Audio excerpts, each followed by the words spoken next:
Assalamualaikum warahmatullahi wabarakatuh. Perkenalkan, nama saya Anissa Wardania dari kelas 03 SMJP 023, jurusan manajemen. Di sini saya ingin menjelaskan tentang kendala-kendala sumber daya manusia. Perkembangan manajemen sumber daya manusia didorong oleh kemajuan peradaban, pendidikan, ilmu pengetahuan, dan tuntutan daya saing produksi barang dan jasa yang dihasilkan. Globalisasi memberikan implikasi terbukanya peluang bagi para manajemen dalam berbagai bidang untuk memberikan solusi alternatif kepada pengguna untuk memperoleh kualitas layanan unggul. Hal ini memberikan tantangan bagi suatu organisasi perusahaan untuk menghasilkan kualitas layanan prima. Kesulitan yang dihadapi oleh manajemen sumber daya manusia di masa yang akan datang tentu tidak akan sama lagi dengan kondisi pada masa lampau. Kesulitannya adalah bagaimana menciptakan organisasi yang semakin beragam dan menuntut pengelolaan yang semakin efisien, efektif, dan produktif. Di sini ada beberapa menurut para ahli, yaitu yang pertama menurut Masaki dalam Kaizen 1986. Istilah kualitas sumber daya manusia adalah tingkat kemampuan dan kemauan yang dapat ditunjukkan oleh sumber daya manusia. Tingkat ini dibandingkan dengan tingkat yang dibutuhkan dari waktu ke waktu oleh organisasi yang memiliki sumber daya manusia tersebut. Dan yang kedua ini menurut Sugeng 2002, yaitu kualitas sumber daya manusia merupakan pengetahuan, keterampilan, dan kemampuan seseorang yang dapat digunakan untuk menghasilkan layanan profesional. Abdullah 1990 dan Ancok 1991 sependapat bahwa kualitas sumber daya manusia selalu tidak akan terlepas dari sebuah kerja profesional.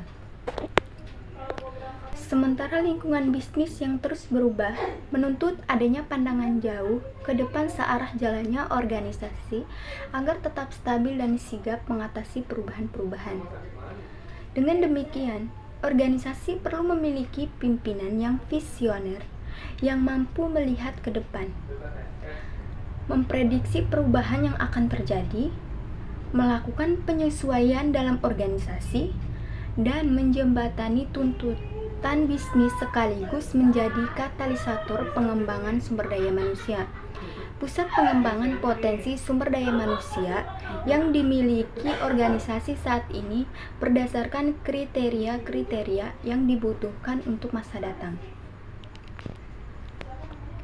Perubahan yang cepat dalam lingkungan merupakan kekuatan eksternal yang mampu mengakibatkan transformasi dalam sebuah organisasi.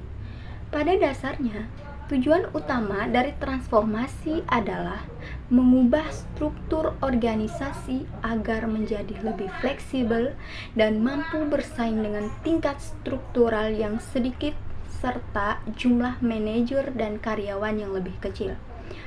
Transformasi tersebut harus menyeluruh dan hal ini dapat menyebabkan resistensi yang bisa menyebabkan perubahan tersebut batal. Nah, oleh karena itu, organisasi harus mencari jalan untuk mengurangi hambatan-hambatan itu.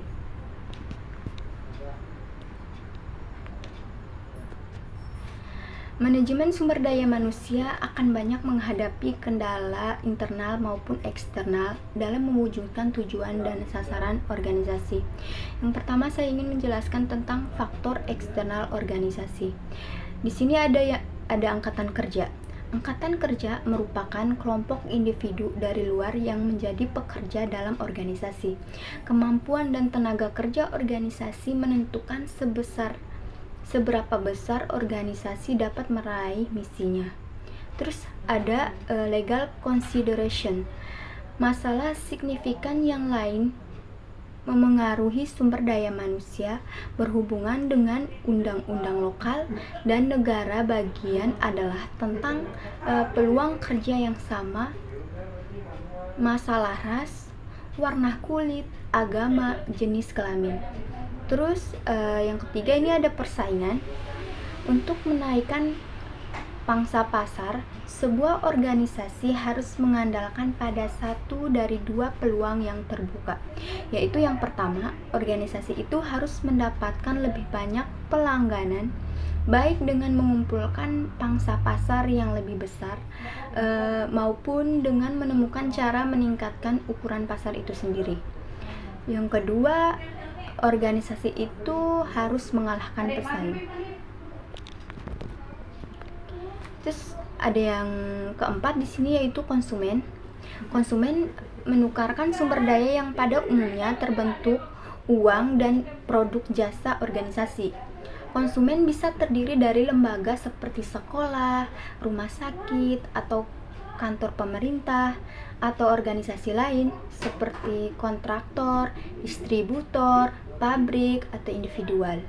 Nah, yang kelima ada teknologi. Teknologi adalah pengetahuan, peralatan, dan teknik yang digunakan untuk mengubah bentuk atau masukkan bahan baku informasi dan sebagainya menjadi keluaran produk dan jasa. Perubahan teknologi dapat membantu organisasi untuk menyediakan produk yang lebih baik atau menghasilkan produk secara lebih efisien. Tingkat teknologi dalam sebuah masyarakat atau industri menentukan produk dan jasa apa yang akan dihasilkan, peralatan apa yang digunakan, dan bagaimana operasi akan dikelola. Terus ada politik. Variabel unsur politik termasuk undang-undang, peraturan, dan keputusan pemerintah yang memimpin dan mengatur perilaku usaha. Banyak peraturan perundang-undangan yang memengaruhi organisasi dihasilkan melalui proses politik. Yang ketujuh ada ekonomi. Kondisi ekonomi secara umum amat menentukan keberhasilan organisasi. Upah, harga yang ditetapkan oleh pemasok, pesaing, serta kebijakan fiskal pemerintah akan mempengaruhi biaya produksi barang dan penawaran jasa, serta kondisi pasar tempat kita menjual. Yang kedelapan ada demografi. Demografi tenaga kerja menggambarkan komposisi berikut. Yang pertama itu yaitu tingkat pendidikan, kedua usia, suku, jenis kelamin, presentasi populasi yang berpartisipasi dalam tenaga kerja, dan karakteristik lainnya. Terus di sini ada faktor internal organisasi. Faktor lingkungan atau keadaan yang bersumber dari dalam organisasi sendiri yang dapat menghambat usaha peningkatan fungsi sumber daya manusia untuk mendukung tercapainya tujuan organisasi. Faktor tersebut antara lain misi, kebijakan, budaya organisasi, serikat pekerja, dan pemegang saham. Yang pertama, misi.